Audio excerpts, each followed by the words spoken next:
Peki görüşürüz başkanım. Eyvallah.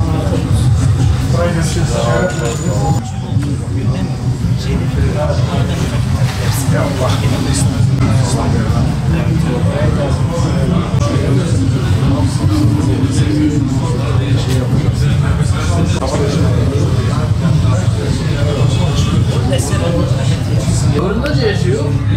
Şuş mu? Yok. 12 aldığını ben çıkarttım.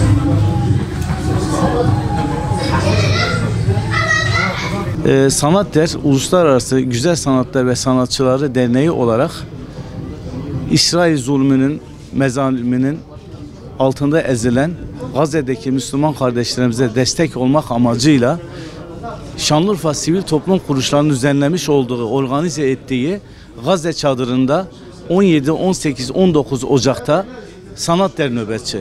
Sanatder olarak burada 30'un üzerinde eserle, el yapımı, handmade eserle biz de katılıyoruz. Burada bir sergi açtık. Bu serginin gelirinin tamamı Gazze'deki Müslüman kardeşlerimize gönderilecektir. İnsani boyutu olarak zaten İsrail zulüm yapıyor orada. Biz de bu zulmü telin ediyoruz. Gazze'deki Müslüman kardeşlerimize destek olmak amacıyla bu sergiyi düzenledik.